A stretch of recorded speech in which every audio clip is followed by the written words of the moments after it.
Hi, everybody. Welcome to the Creative Academy, your go-to source for accountability, coaching, and community for writers. I'm Crystal Stranahan, and today I'm talking about One Stop for Writers with author Angela Ackerman. Hi, Angela. Can you just quickly introduce yourself to everybody and give them a sense of who you are and where you come from and what you do? Absolutely, absolutely. So I'm Angela, and I am one half of One Stop for Writers and Writers Helping Writers. These are two websites that Becca and I have, where we help writers in many multiple different ways. Today we're going to talk more about One Stop, and this is something that we have done in partnership with Lee Powell, who is the creator of Scrivener for Windows. If any of you guys use Scrivener software.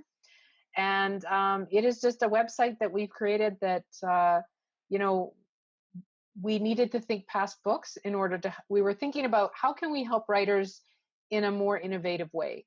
Because with books, we love writing books and we love helping through our book resources. But unfortunately, we are limited by page count and we are limited by what works well in that format. And we needed something different so that we could build different kinds of tools that we had ideas for that are going to help writers in new ways.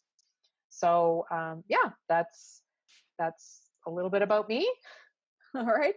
And tell us a bit about One Stop for Writers. So what kinds of things do people find there? And yeah, how did it evolve? How did it come to be this? One Stop for Writers is I love it. I call it my personal creative playground because I feel very lucky to be connected to someone like Lee Powell, who is a very talented software developer. Beck and I have lots of different ideas on how to help writers, and some of these things we've translated into books that we've done, or little handouts and stuff like that that we give out on our other site, Writers Helping Writers. But we know that there's other ways that we can really help and create different kinds of tools that we ourselves would like to have as well as fiction authors. And so having access to someone like Lee, we can sit down and we can talk to him and say, oh, we'd really like to build this thing. And this is how we envision it working. And what do you think? And he's like, yeah, we can do that. So it's really kind of cool, like to sort of, as a writer, to wish that something existed, know how you would make it work, and then have someone who can actually transform it into a reality. So that's a lot of fun. And like I said, with One Stop for Writers, Beck and I, we primarily write nonfiction how-to writing guides called Thesauruses. And they're on different topics of description, areas that writers traditionally struggle with. And as we write our books, we hear from a lot of people that they mostly prefer the print version because they can flip through it. They find it really easy to see. Each entry is like a 2-page spread, so you can see all the information all on a 2-page spread.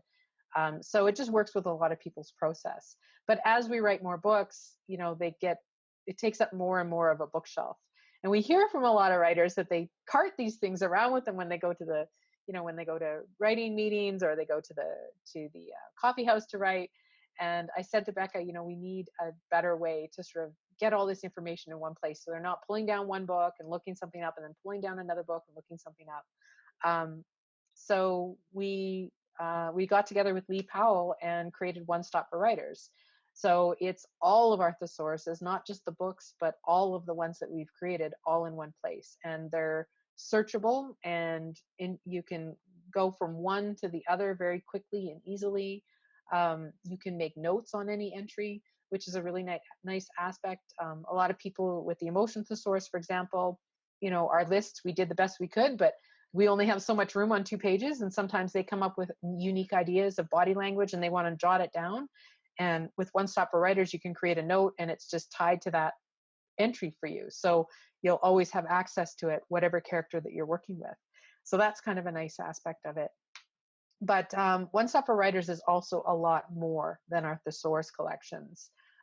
We also have a lot of different brainstorming tools that will help with different processes of writing. One thing that I personally struggled with a long time was story structure. And I know that that's an area that really a lot of writers kind of get confused about because there's so many different types of structure. There's the hero's journey and there's Save the Cat, and there's all these different types of story structure with different terminology.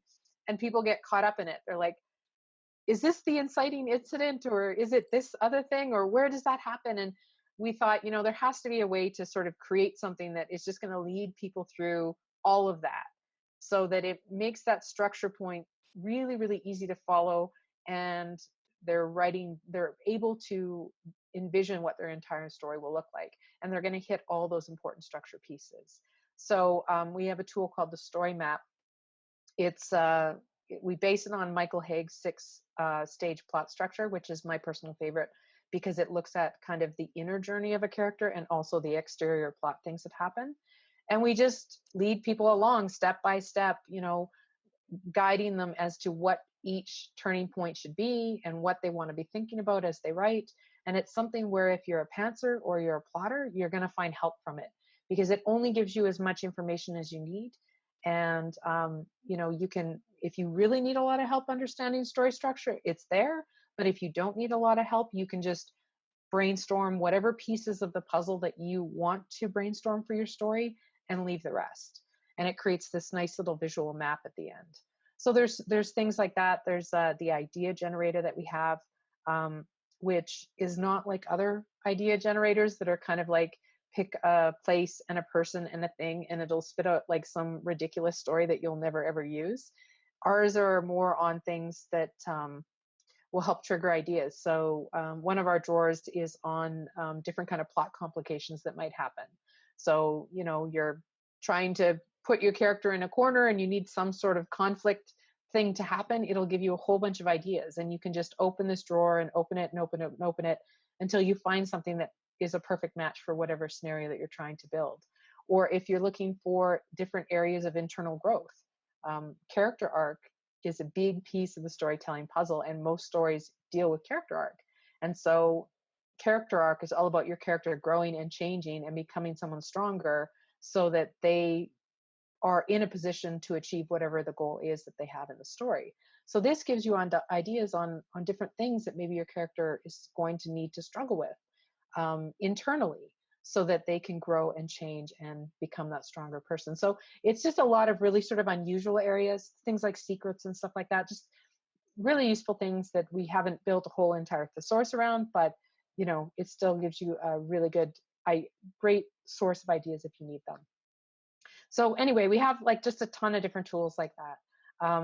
It's our idea behind the site is to put everything that a writer needs all in one place, so that you're spending less time staring at the screen trying to figure out what to write, and instead instant ideas. No matter what it is that you need, it's there at this site, and you can use it so that you can get right back to writing, because really that's what we want.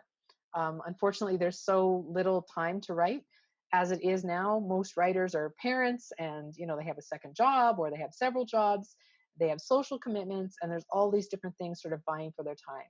So we want to give writers back their writing time, so that they're spending more time at the keyboard actually working on those stories. So that's kind of One Stop in a nutshell. All right. Very cool. Can you take us for a test drive? We have the magic of technology. You can hit share screen at the bottom, and I can. All right.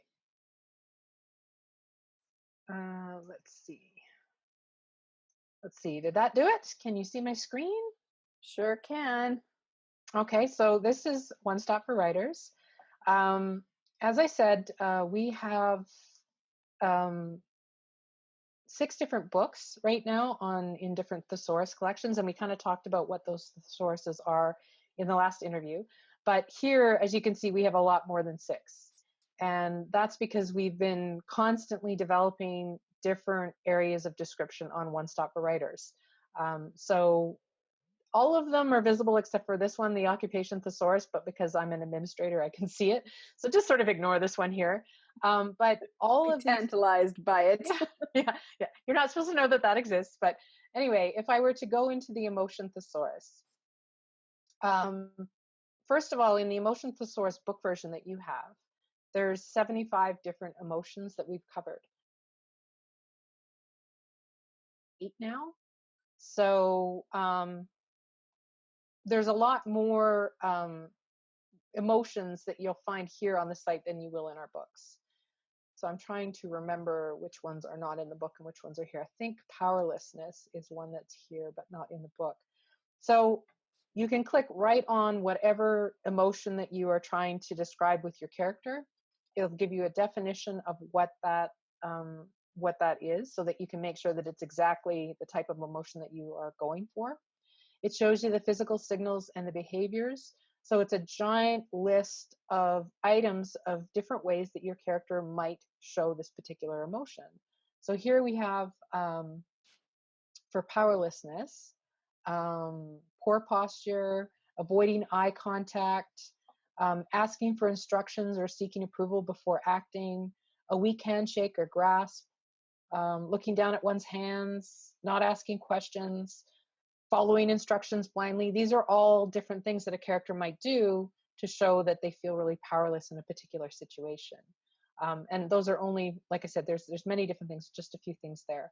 There's also things that happen inside the character's body. And if you're in deep point of view, you can show these things. And we call these visceral sensations. So visceral sensations that your character might experience internally would be a heavy stomach, ribs that seem too tight because they're very tense. They may have body fatigue or feel hollowed out. So these are things that you could take that and you could figure out how, if one of them fits for your character, how you want to describe that on the page to really show what the character's feeling. With every emotion, they also have mental responses. There's different thinking patterns that a person will have depending on what emotion they're experiencing. So it also looks at that. When you're feeling powerless, time seems to slow down. That's a big one. You feel stuck in this terrible, awful moment.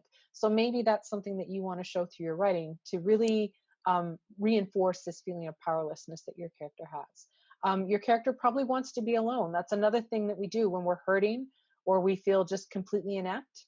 We don't want other people to see that. And so we pull away. That's something else that you could show through your character's actions to kind of reinforce the state. We look at long-term feelings of powerlessness or really strong feelings of powerlessness, because every emotion is kind of on a range. We look at how you would, if your character was feeling powerlessness, but they were, if they were feeling powerless, there's too many lists in there.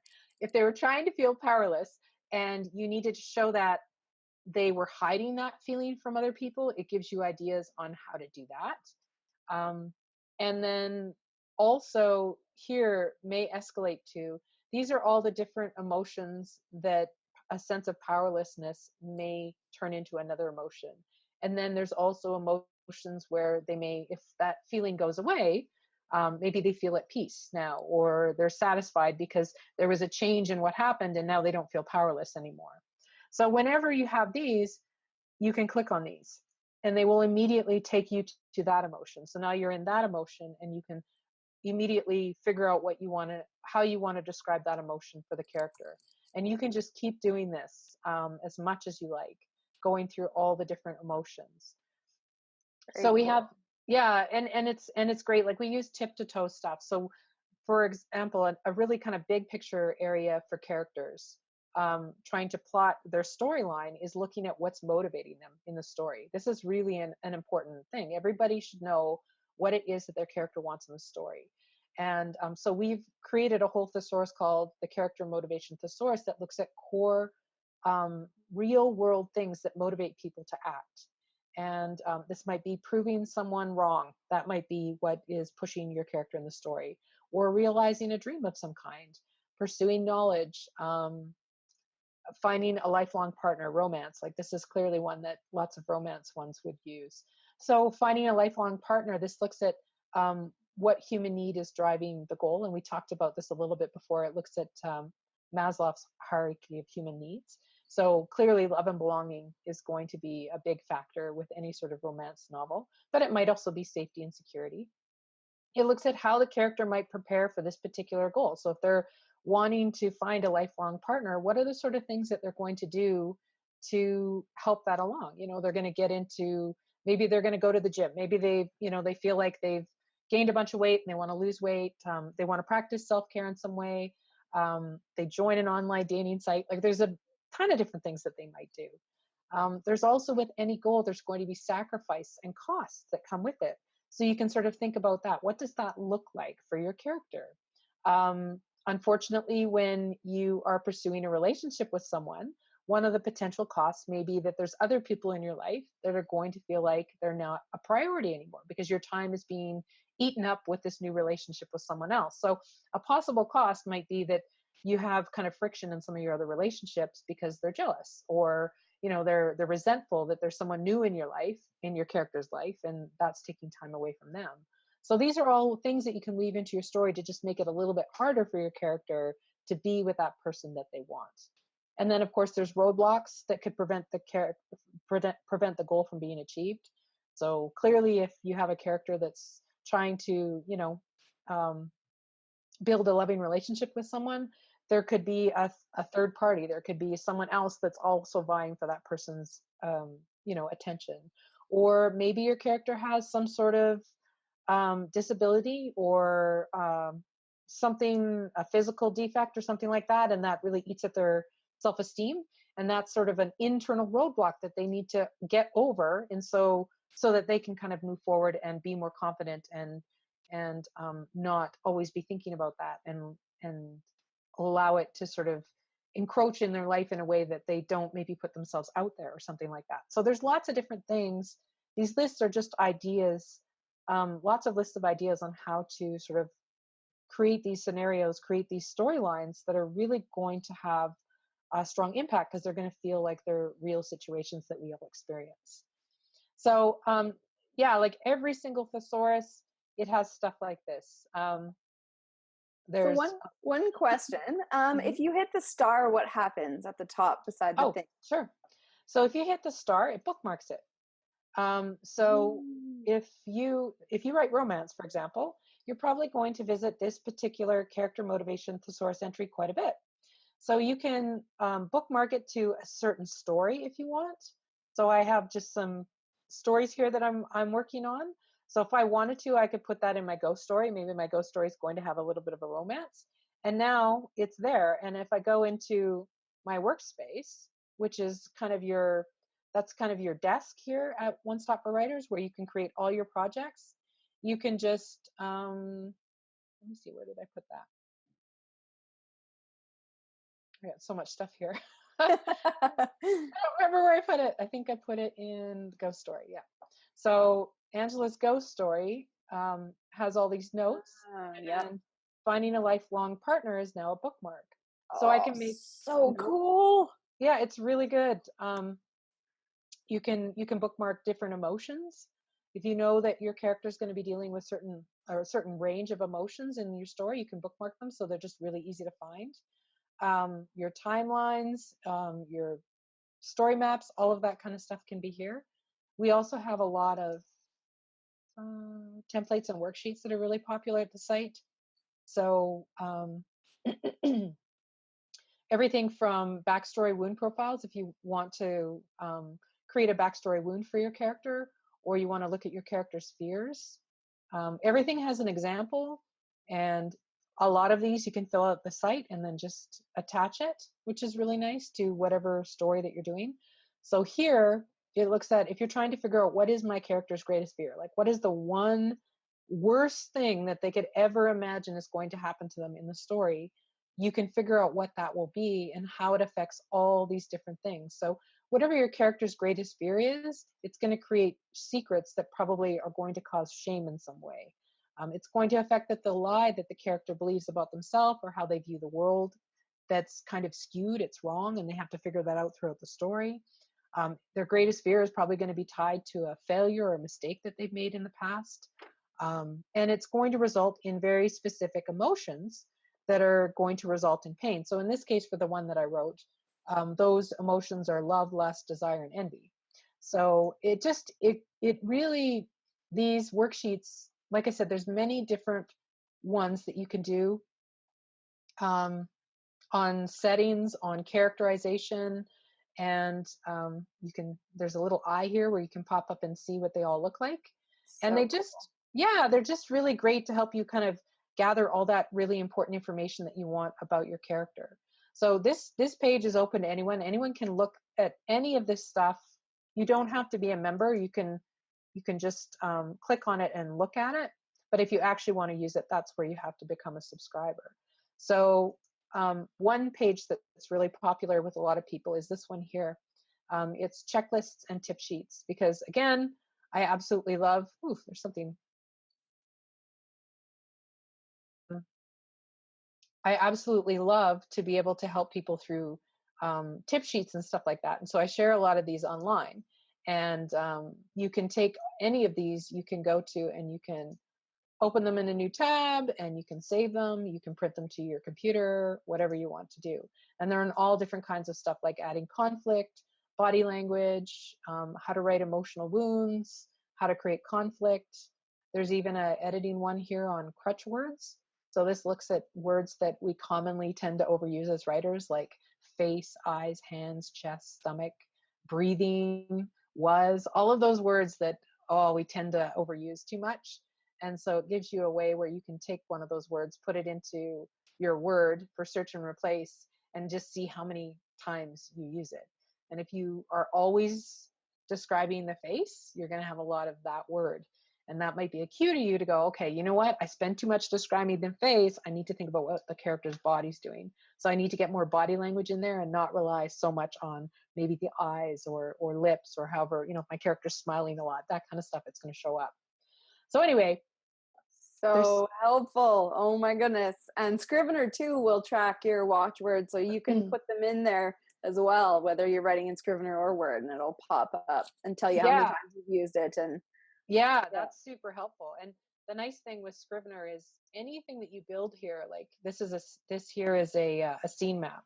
So before I talked about story maps and story structure, where you can look at the different turning points of a story, you can also plan your story scene by scene to make sure that you are covering all the important things within a story. So your outer motivation, which is the character's goal, inner motivation, which is why they're doing what they're doing, conflicts, so what's standing in the way of the character, their primary emotion.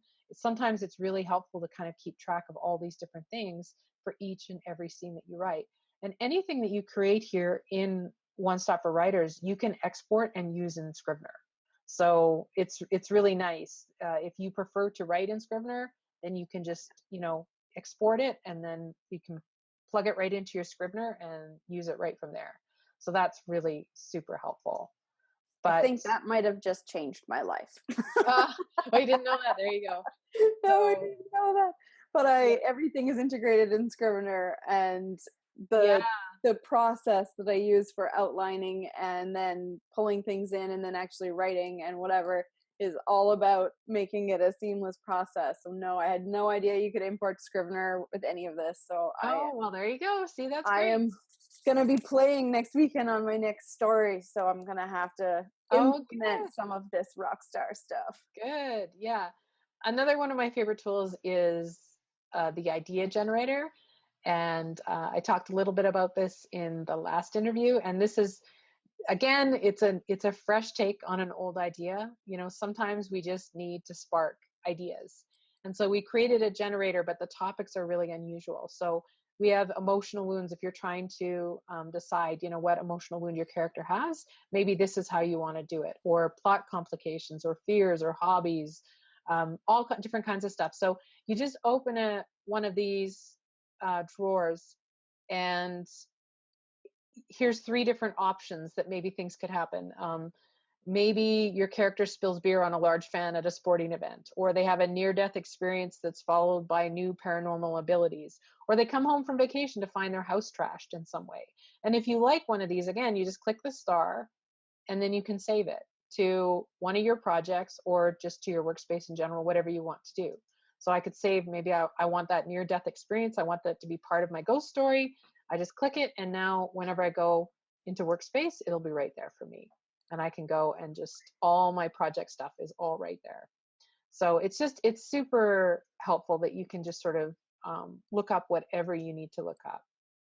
We also have lots of tutorials and lessons as well, because that's a big part of it, is understanding how to, if we're talking about character motivation, and, you have all this access to all this great information, you might like to actually better understand why the character's motivation is so important. Why is that going to drive your whole story? So we take the time to really like dig into different things. We dig into like I said, the hierarchy of human needs is a teaching tool that we use quite a bit. And so there's description on that and why this is really important and how you can use it as a writer. And so we have all these different tutorials that are going to really help the writer better understand how to use all these different thesauruses. And we have one for every single thesaurus that we have here.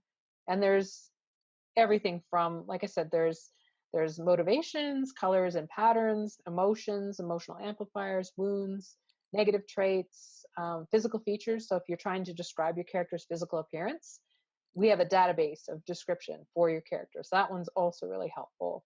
The positive traits, the setting thesaurus. Setting thesaurus has, oh man, I think like over 250 different possible settings that maybe your story takes place. So let's just pick, I don't know, waterfall, if that's one. And it lists out everything that your character might see in that situation, what they might hear, what they might smell, what they might taste, the different textures and sensations. So you can write that deep point of view. Different conflict that's tied to this particular thing. So different things that might happen, like a hiking mishap that sends someone tumbling over the waterfall, or maybe being bitten by an insect and they're allergic to it. Different things like that. Kids that are daring each other to do stuff, and maybe that leads to a bad decision, someone gets hurt. So just lots of different things that can really help you think about how to use that setting in a better way. And then there's all related settings. This is really good if you're trying to figure out, okay, well, where else maybe, what other settings might tie into this one? Well, here's summer camp. So maybe you have that kind of setting in your story, and now you're instantly there instead of having to go back and look for it all. So we kind of try to create shortcuts wherever we can to help writers kind of intuitively know where to go next with all of our stuff. So I can totally see, from a mapping out a story perspective, setting up a project that is whatever your thing is going to be, and then coming in and just tagging anything that really strikes your fancy about that links to the idea that you had. And if you don't have an idea, go to those drawers and poke around to just see what strikes your fancy. But if you do have an idea, then you can organically explore, and you can add the wounds, you can add the settings, you can add the traits and all of those things, Oh and just yeah. bookmark them. So my system, which is currently like giant stack of books with a million stickies, and then I actually like type in the important stuff into Scrivener from each of the reference pages of what line particularly relates to my character. I can see that just got super automated. Yeah. And then with an export to Scrivener option would just blow my actual mind. I think this is like gonna change everything. Oh, good. I'm glad. Yeah, Super. it's just, we're, like I said, we just really are focused on making sure that your writing time is spent writing. And so anything we can do to shorten that for you by creating all these different tools, that's what we do. And one thing I was going to mention to you is you were talking about how you want to make sure that your characters, when you pick an emotional wound, that you're not always picking the same one. Yes. There was one of our users, she did a great video series on the emotional wound thesaurus. And I was just going to mention one thing that she did is she had an event that happened where it created the same wound in 3 different characters, but because of their different personalities, how they dealt with that wound was completely different. And I thought that was really a cool thing to do.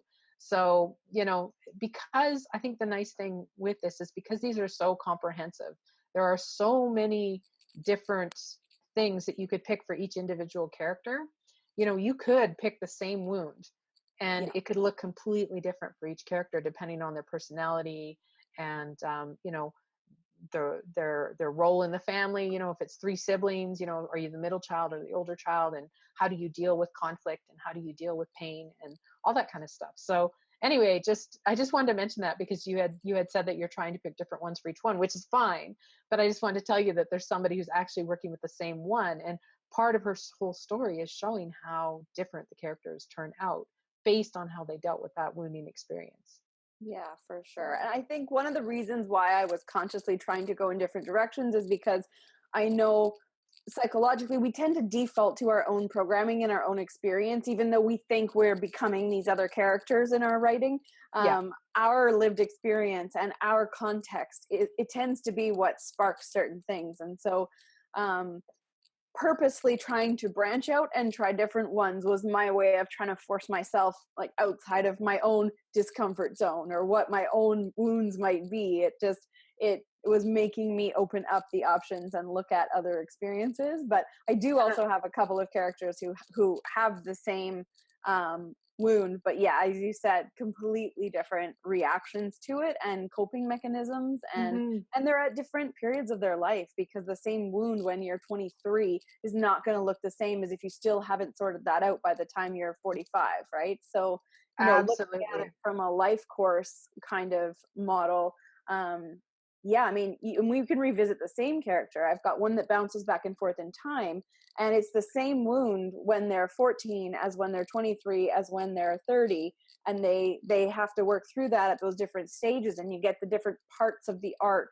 And so that tool that you showed before, where you can, what does that look like if it escalates or de-escalates, so helpful in building that arc direction, just being able to see immediately, okay, well, if I'm here, and Maslow's hierarchy, in this next section, is going to get me one jump up on the pyramid, then these are the emotions that are one jump up on that pyramid or getting me closer to that. So being able to plot that arc in such a very organic way without having to sort of figure out what your options are at the beginning, that's so helpful for people, for sure. That's Yeah, great.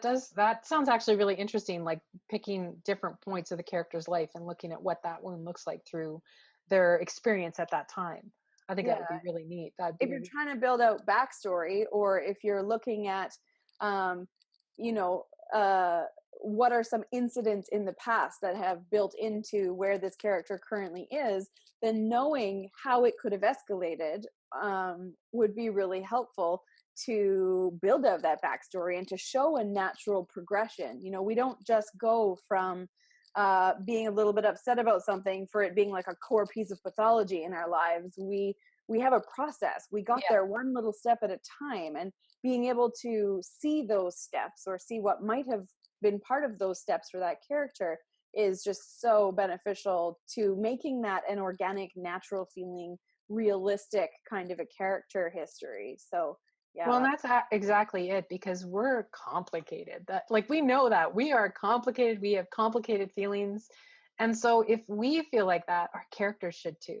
Especially because, again, like I said before, readers are looking to connect with characters that remind them of themselves, that have, these same level of complication, this same type of confusion about what to do next, and how to move past. Like, people get stuck in life, and I think that that's where, this reading experience, you're reading fiction, and it's a safe way to explore different ideas. It's a safe way to see how different characters will deal with different situations. And so it's not only entertainment, it's of course entertainment, but it's a safe way to just sort of, kind of follow the rabbit hole and think about, oh, maybe if I would have done that differently, or that's interesting that they saw it from that perspective. I never thought about that before. I wonder if I can apply that to my own life. Like, it's interesting the lessons that come out of our reading experiences.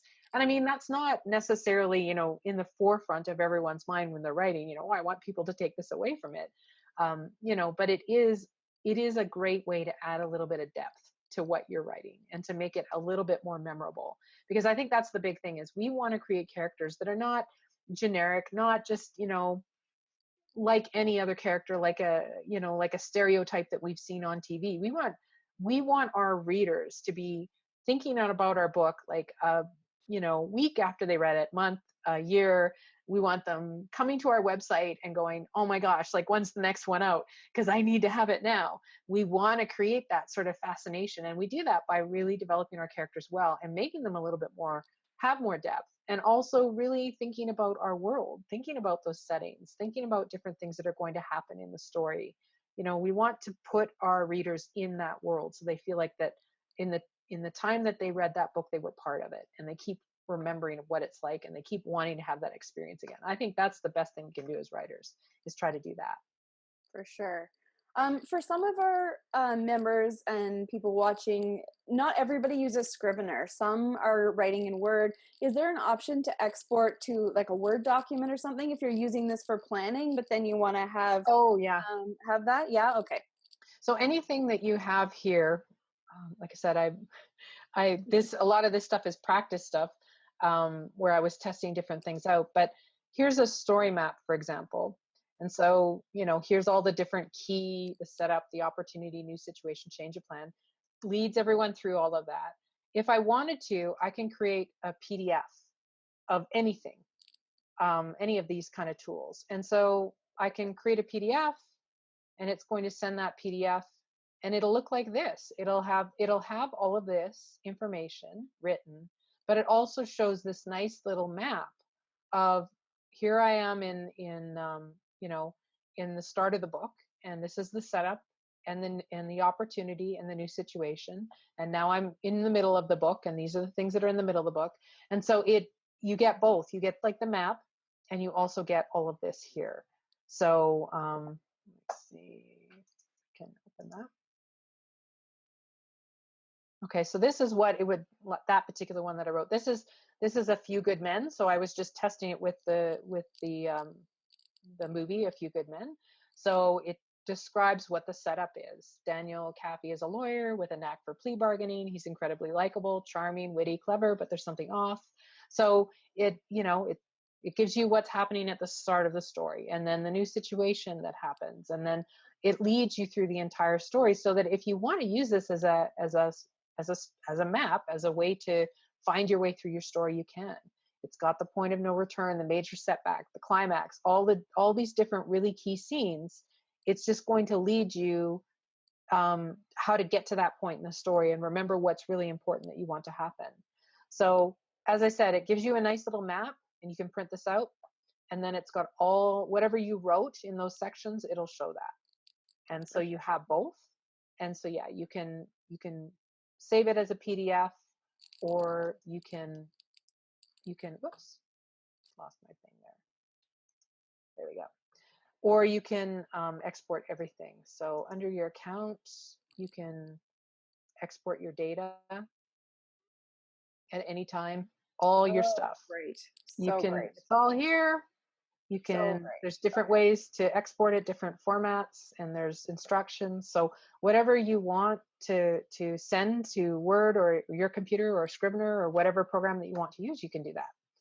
So great. I know that is a big stumbling block for a lot of people, and something that I always look at when I'm trying to decide if I should incorporate a new tool really into my process or not is, what if my financial position changes, and next year, what if I can't afford to subscribe to something that's a paid service? Then is all my stuff locked in there forever? Or, I've used a couple tools where, they were there for a few years, and then things changed. They got bought out by somebody or whatever, and then it wasn't the same, and my stuff was stuck in there. So it's so good to know. Frustrating. That yeah, right.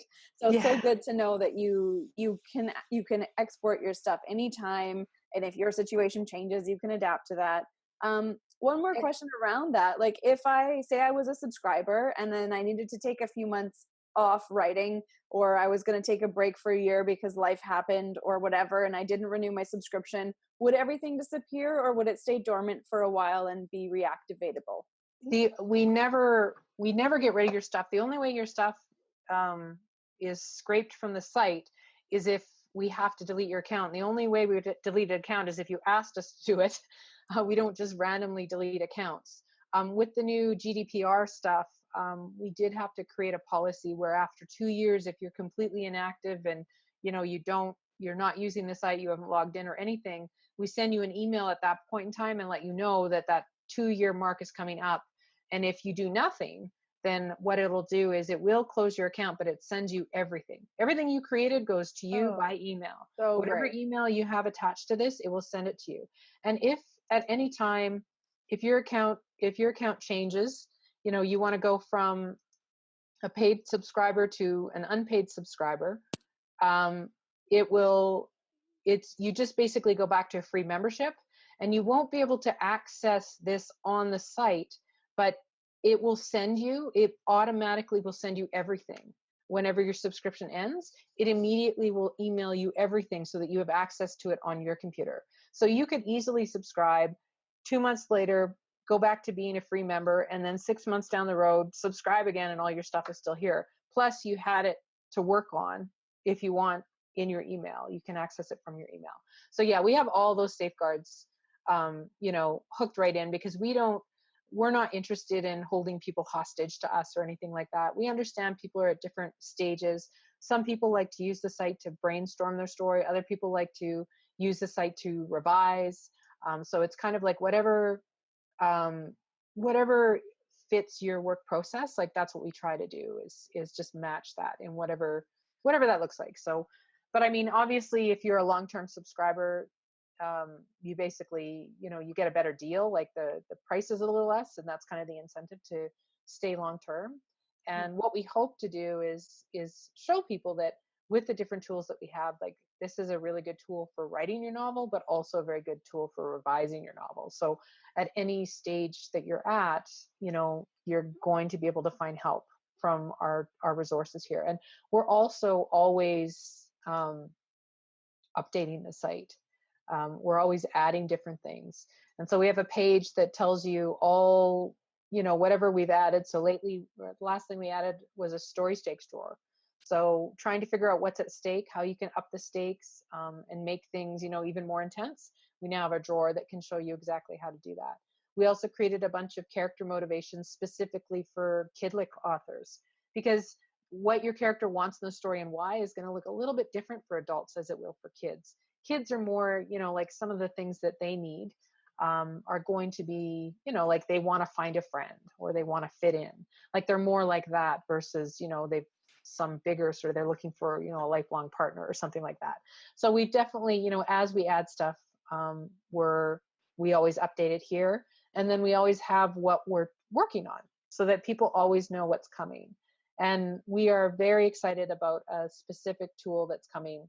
It's going to be the character building tool, and it's going to take all of this thesaurus information and put it into one big character tool where you can customize each character based on whatever metrics you want, and it will prompt you for different questions so that you can create a very well drawn three-dimensional character and plan their character arc, and it'll create a character arc blueprint based on the information that you give us. So it's super, super helpful for understanding that what's happening inside the character. So forget it, you've got all the plot elements, but what's happening inside the character, how they're changing and evolving, it's going to be really helpful to keep you on track with that, because it's going to spell out exactly, what your character's wound is, what fatal flaw is holding them back that they must overcome in order to achieve victory in the story. Like it'll tell you all of those things. So I'm really excited about that one, but it's in development. So I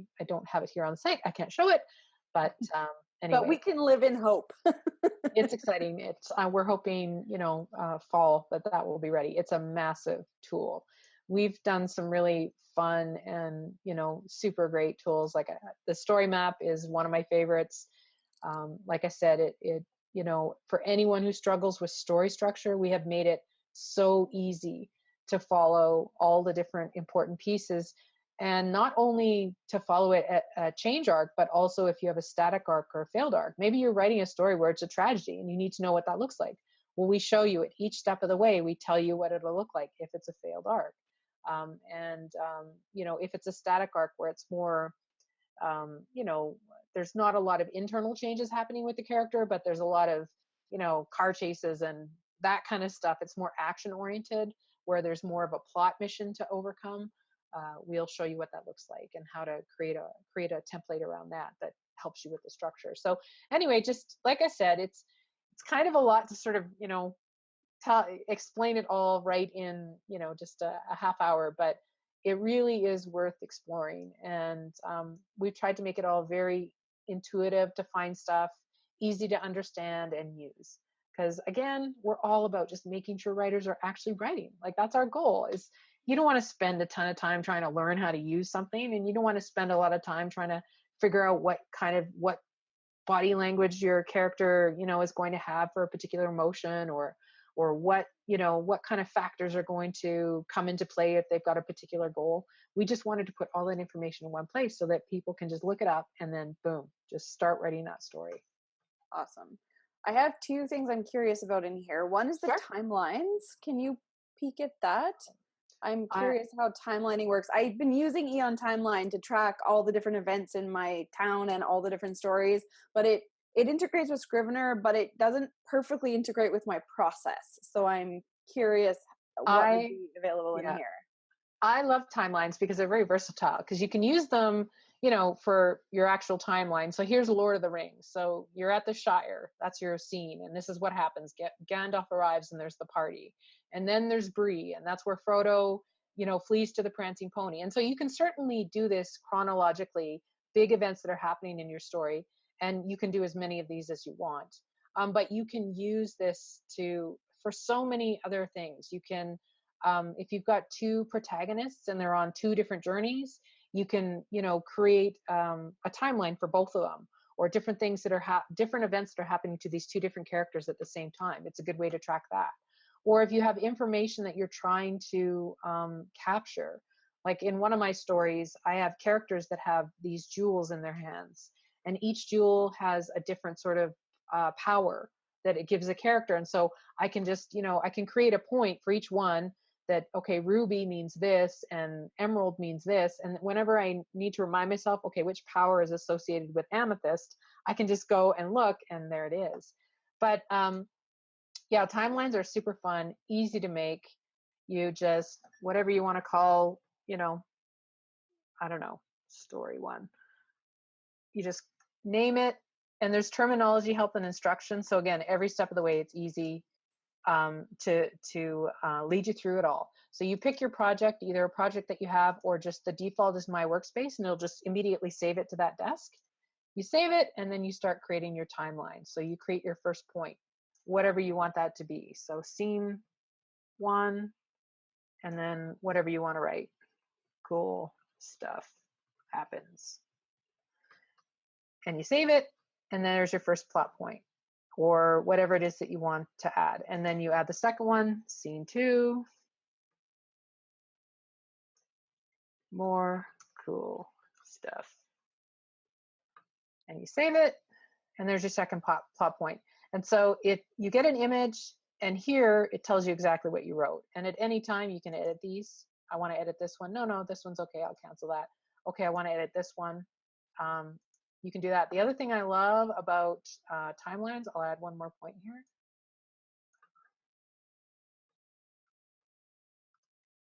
Okay, scene three, there's a murder, because why not? So you have a bunch of stuff, and then you realize, oh, you know what? I want that murder to happen right at the start. So you can drag these around and change the order as much as you want. So this becomes a really great tool if you are just storyboarding ideas. And you know all these things are going to happen, and you want to see what the order looks like, and it will just change these around. And this also works for scene maps too. So if you want to plan your different scenes in scene maps, you can do the very same thing and drag these around. And it'll save it, whatever it is, whatever order you have, it'll save it. It's all good, which is just really, really great. And again, if you need help, it's just a click away. It's just the little eye. It'll tell you all this information. Cool. Is And it possible, my brain immediately went to, if I'm planning a series and I'm trying to decide which books feature which characters, then I could use the timeline order of books as well. Is there the ability to add an image, or like a cover image or a character image to the points? Okay, so the tool that we're building, the character building tool, it has all of that. It has like a whole entire gallery where it's kind of like almost a Pinterest board, where you've got a character and you're brainstorming, and you're like, okay, they've got this kind of motorbike, and this is the house they live in, and this quote I found online, this completely embodies like the way they see life. And whatever you want to do, whatever sort of images you want to add there, what they look like, you can add all that in. So that's something that's in development for characters. All of these things you'll be able to, just like you can bookmark, when you're in a thesaurus, and if you want to bookmark something and you want to add it to a particular project, with the character building tool, you can bookmark any of these timelines or anything like that. And so it's tied to that character. So you can access it right from their character profile. And you can create it, as many character profiles as you want. And we have another tool that's coming along with that one. It may come a little bit later, but it's sort of almost a map of how the relationships between different characters fit together. So if you've got your main character and then his best friend and then the antagonist, it shows all the information about that relationship. So whether or not the best friend, is the best friend on the character's side or not, is he helping the character achieve his goal or not? Are they more competitive, or are they best friends, or what does that look like? So all that kind of information it tracks.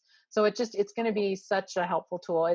But unfortunately I can't show it to you because it's still just being developed. We'll get you back. We'll do another interview. Oh my God. Ready. I cannot even tell you how excited I am for it, because there is nothing like it out there. And it is going to be, like I said, all this, we have over 1,000 different entries between all these different thesaurus on different topics of character, setting, weather, symbolism, theme, all this kind of stuff.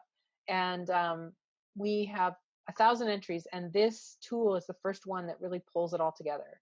So you just need to pick something, and it will immediately bring all the information over that you want to share with that character. So it's going to be so very useful, especially for, capturing the positive traits, the negative traits, what their motivation is in the story, what their wound is. It's going to prompt you to ask all the important questions that you really need to know about their backstory and all that kind of stuff. It's just going to be an amazing, amazing tool.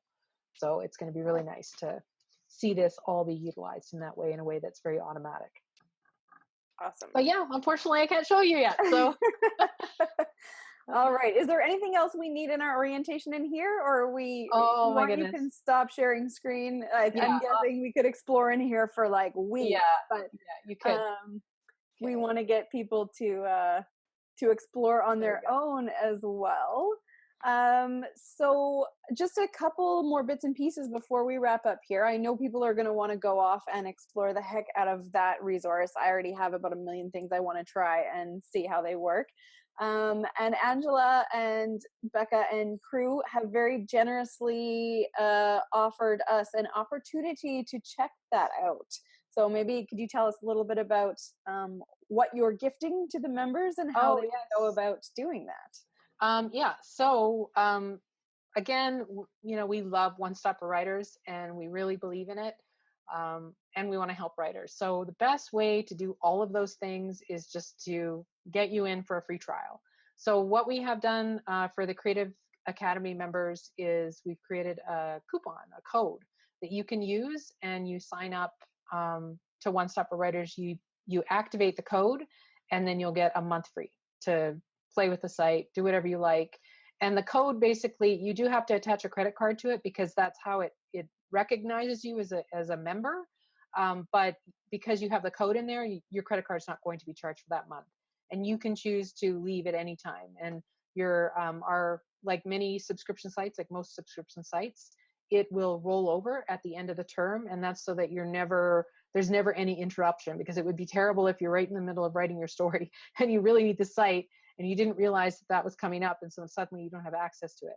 So we never want to do that to people. But what we do is we make sure that you are emailed before your plan rolls over, so that if you want to make any changes, if you decide that OneStop isn't for you, or you want to upgrade to a better plan so that you're saving more money, you can do that at that point in time and make those changes, and it's all good. So Crystal has all the minute instructions on how to do all of that.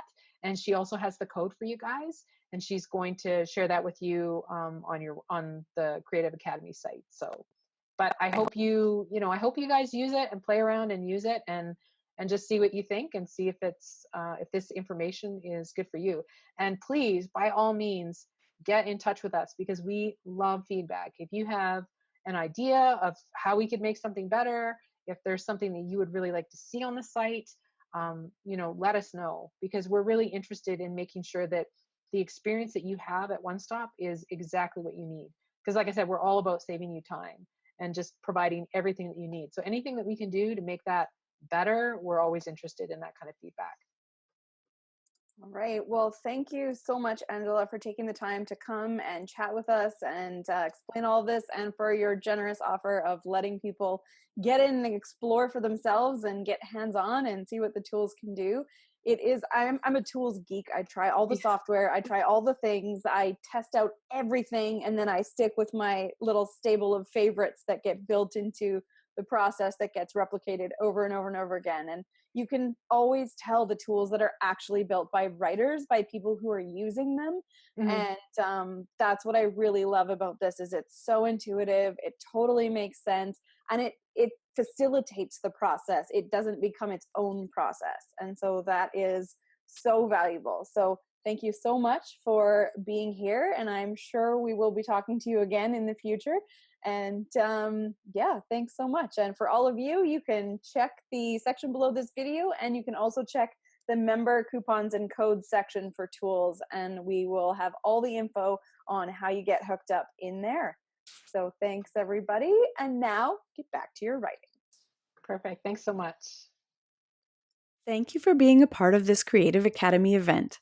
If you're not a member yet, join us today and unlock a wealth of resources, masterclasses, feedback opportunities, and online community events designed to help you reach the next step in your writing journey. No matter what stage you're at, we've got a helping hand to guide you along the way. Check out our free resource room if you'd like to get a taste of how we can help you reach your writing and publishing goals. Thank you for bringing us along on your writing and publishing journey, and Donna, Eileen, and I hope we'll see you around the Creative Academy soon.